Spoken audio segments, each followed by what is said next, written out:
यकीन मानिए तो यात्री को हर जगह जद्दोजहद करनी पड़ रही है, चाहे वो डंडी कंडी के लिए हो या फिर घोड़े खच्चरों के लिए हो। लाइन में लग के वो इतना परेशान हो जाता है केदारनाथ धाम तक पहुंचते पहुंचते।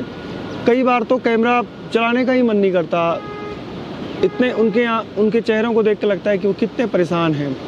और कभी कभी लगता है कि इतनी परेशानी झेलने के बाद भी वो कितने खुश हैं कि वो बाबा केदारनाथ, भगवान केदारनाथ के दरबार में जा रहे हैं। गौरीकुंड वालों से एक बात कहूँगा, आपके सामने मंदाकिनी नदी में इतना कचरा डाला जा रहा है, मैंने खुद देखा, और गौरीकुंड के लोग चुप हैं। शायद इस समय उनको पैसे कमाने की इतनी ज़्यादा, वो उसमें इतने डूबे हुए हैं कि वो ना तो सुलभ इंटरनेशनल वालों को टोक रहे हैं ना उनको बोल रहे हैं। जैसे ही गौरीकुंड में हम प्रवेश करते हैं तो पूरी मंदाकिनी नदी में पूरा एक पहाड़ खड़ा हो रहा है कचरे का।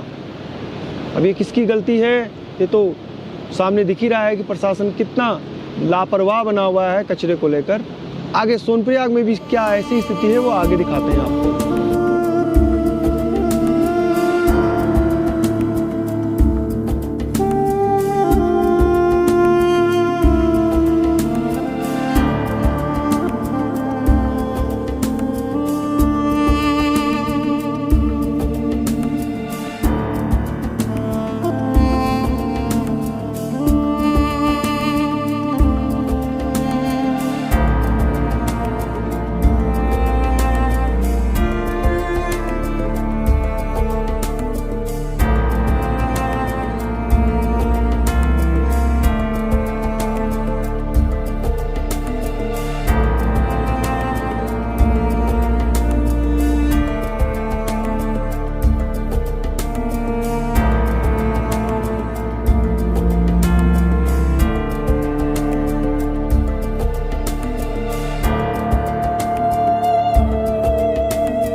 सामने आ जाओ।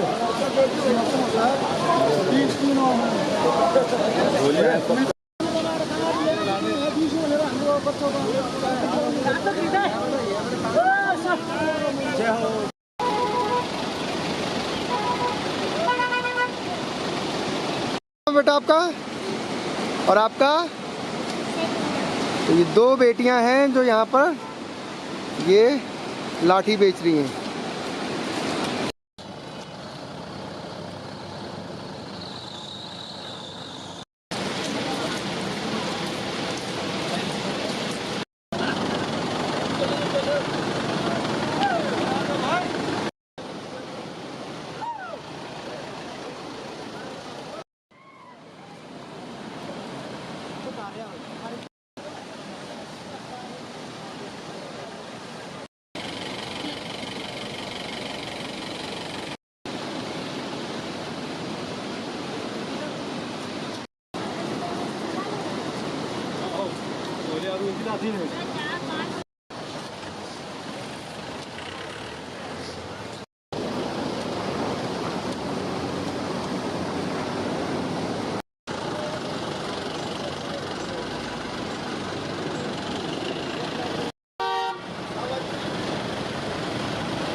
मैं बीजापुर कर्नाटक से आया हूँ।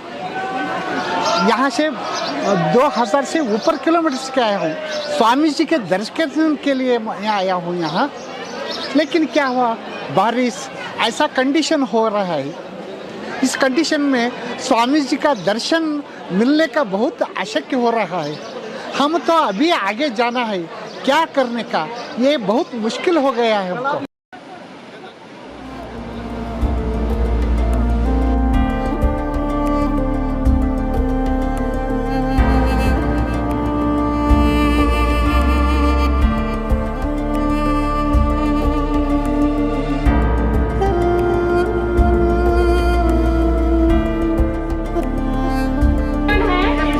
पीछे खड़े हो जाएं और इंतजार करें, हम आपको अनाउंसमेंट करके अवगत करा देंगे।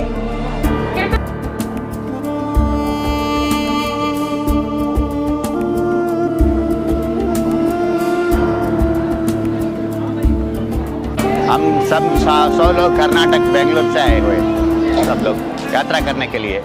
बारिश की वजह से दर्शन रोक दिया, ऐसा अनाउंसमेंट हो रहा है। यात्रा रोक दी गई है, आपको चिंता है आज कहाँ रहना होगा? हमको थोड़ा चिंता होता है, इसलिए 3500 किलोमीटर से हम आए हुए हैं। अब आगे जाने का प्रोग्राम भी है। अब बद्री जा रहे हैं हम सब लोग, और एक बार अगले साल दर्शन के लिए आ रहे हैं हम, इसलिए। आपने सोचा था इतना खराब मौसम होगा यहाँ पे? इतना खराब मौसम होगा, 50-50 ऐसा चांस है, ऐसा समझकर हम आए थे। इसलिए भगवान का मन में नहीं है हमारा दर्शन देने के लिए, अगले साल दर्शन करेंगे। करीब 10 बजे जो प्रशासन है, भारी बारिश का जब अलर्ट था ऊपर केदारनाथ में, सुबह 6 बजे से बारिश हो रही थी, तो गौरीकुंड और सोनप्रयाग में यात्रा को रोक दिया गया है। अभी यहाँ पर लगभग 10,000 के आसपास यात्री होंगे। कुछ यात्री सीतापुर, सोनप्रयाग, जो रामपुर है, वहाँ से भी आगे की तरफ बढ़ रहे हैं। तो प्रशासन ने बिल्कुल आगे जाने से मना कर दिया है। यहाँ पे पुलिस ने ये भी कहा है कि अगर आप लोग भारी बारिश 24 मई को भी है, तो अगर 2 दिन का भारी बारिश है, अगर आप वापस जाना चाहते हैं तो वापस चले जाएं। यात्रा में ये तो मौसम की दिक्कतें हैं। अब जो टूरिस्ट के सामने समस्या ये है कि जिनकी बुकिंग आज गौरीकुंड में रही होगी या केदारनाथ में रही होगी, वो आज कहाँ रुकेंगे, क्योंकि यहाँ भी एक तरीके से पूरा सोनप्रयाग पैक है। तो पूरा यात्रियों का जो सिस्टम है वेदर की वजह से पूरा बिगड़ जाता है। कुछ लोगों को 2 धाम करने होते हैं, कुछ लोगों को बद्रीनाथ जाना होता है। मैंने कई यात्रियों से बात करी, वो केदारनाथ यात्रा को छोड़कर अब बद्रीनाथ यात्रा की तरफ जा रहे हैं। तो मौसम जो है वो इतनी परीक्षा ले रहा है प्रशासन की, यात्रियों की खास तौर पे, कि दिक्कतें ही दिक्कतें हैं। इसलिए आप भी जब भी निकलें एक बार मौसम का अपडेट ज़रूर ले लें, और दूसरी बात अपना मेडिकल चेकअप ज़रूर करा लें। सोनप्रयाग में हालांकि डॉक्टर की टीम ज़रूर ये कर रही है। नज़ारा देखिए, जो पीछे तमाम जो यात्री हैं वो वापस जा रहे हैं। यात्रा यहाँ पर आज के लिए रोकी गई है और संभवतः ये 24 मई को भी रोक दी जाएगी।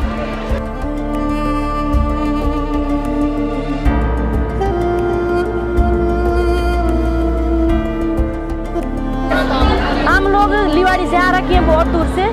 हम लोग केदारनाथ, बद्रीनाथ, तेरजुग और गौरीकुंड 2 धाम हम करके आ गए।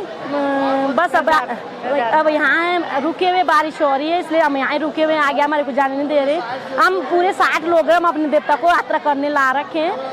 हमारा देवता यात्रा करने तेरजुग से होके आ गए। अब हम लोग केदारनाथ जा रहे हैं, फिर वहाँ से बद्रीनाथ जाएंगे।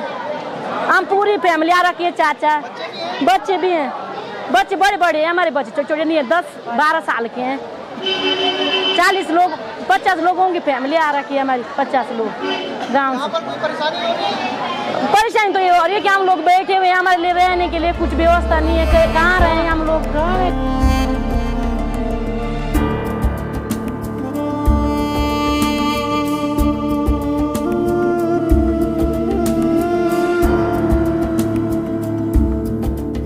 बारिश का अलर्ट आता है तो यात्रा इसी तरीके से रोक दी जाती है, तो उसका असर होता है वो आपको दिख रहा होगा। ये सोनप्रयाग का बैरिकेटिंग है। पुलिस ने यहाँ पर लगभग हजारों यात्री रुके हुए हैं। कुछ तो बैरिकेटिंग के पास इस उम्मीद में है कि उनको जाने दिया जाएगा। पुलिस केवल उन्हीं को जाने दे रही है जिनकी गौरीकुंड में बुकिंग है, तो वो जा सकते हैं, क्योंकि गौरीकुंड में भी यात्रा रोक दी गई है। और जहाँ गौरीकुंड फुल है उसी तरीके से सोनप्रयाग फुल है। तो लोग अब इस उम्मीद में हैं कि वो आगे जाएं, यहाँ रुकें। और सोनप्रयाग और गौरीकुंड दोनों जगह में यात्रियों के लिए कमरे जो हैं वो महंगे हो गए हैं, यानी जो 1000 का कमरा था वो आज 2000 का हो गया। यात्री बहुत परेशान हैं, वो क्या करें। और कई यात्रियों से जब हमने बात की तो वो इसको बार बार कह रहे हैं कि उनकी समझ नहीं आ रहा है कि वो आगे जाएं या पीछे जाएं, जबकि पुलिस बिल्कुल नहीं जाने दे रही है क्योंकि बारिश बहुत ज़्यादा हुई है और खतरा भी है आगे। अभी आप लोग किस तरह से यहाँ पर दिक्कतों का सामना करने पड़ा? हम लोग सुबह 3 बजे से मतलब उठ के यहाँ पर आए थे 5 बजे तक का, पर फिर बारिश शुरू हो गई तो अभी हम यहीं पे फंसे हुए हैं कब से, ऊपर नहीं जाने दे रहे। अभी हमारा बुकिंग है ऊपर गौरीकुंड, अरे केदारनाथ में, लेकिन यहाँ गौरीकुंड तक की बुकिंग बोल रहे हैं तो फिर हमें जाने नहीं दे रहे वो लोग ऊपर। प्रशासन ठीक कर रहा है, आपको लग रहा है कि प्रशासन ठीक कर रहा है? हाँ, व्यवस्था वैसे तो ठीक है हमारी सुरक्षा के हिसाब से, पर वैसे दोनों तरफ से हो सकता है ना, एक तरफ से कैसे। हमको ये दिक्कत आ रही है कि हमारे साथ, हम मध्य प्रदेश में गुना संभाग के रहने वाला है और 26 आदमी हमारे साथ हैं। 26 आदमी हमारे साथ हैं। यहाँ एक लॉज में रुकने का किराया 12,000 रुपये दिया था कल हमने। आज हमसे एक रूम का 5,000 रुपये यहाँ के व्यापारी लोग मांग रहे हैं। ऐसा नहीं होना चाहिए। यहाँ पे कोई भी प्रशासन का आदमी हमारे बात सुनने को तैयार नहीं है। हमको ऊपर भी नहीं जाने दे रहे। ऊपर तो बारिश हो रही है, आपकी सेफ्टी के लिए रोका गया है ना? सेफ्टी तो सेफ्टी के लिए रोके गया था। प्रशासन की भी यहाँ कोई व्यवस्था होना चाहिए कि नहीं होना चाहिए? यात्रियों के लिए कोई व्यवस्था नहीं है यहाँ।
केदारनाथ की यात्रा अपने चरम पर है। भक्त आ रहे हैं, जा रहे हैं, यात्रा व्यवस्था बिगड़ रही है, संभल रही है। इस पूरी केदारनाथ यात्रा में हर कोई अपना योगदान दे रहा है, कोई यात्रियों को ठग रहा है और कोई सेवा कर रहा है। बस यात्रा चलती जा रही है। जैसा लगता है कि बाबा केदारनाथ या भगवान केदारनाथ खुद इस यात्रा को संचालित कर रहे हैं। बहुत सारे श्रद्धालु ऐसे भी मिले जो अपना दुख प्रकट कर रहे थे, बहुत ऐसे थे जो आक्रोश प्रकट कर रहे थे। स्थानीय लोग भी ऐसे हैं जो यात्रा को व्यवस्थित करने में लगे हैं और कुछ लोग ऐसे भी हैं जो यात्रा को बदनाम भी कर रहे हैं। फिलहाल संदीप गुसाई को इजाज़त दीजिए। ये पूरी सीरीज़ आगे भी जारी रहेगी। जय नंदा, जय हिमाल।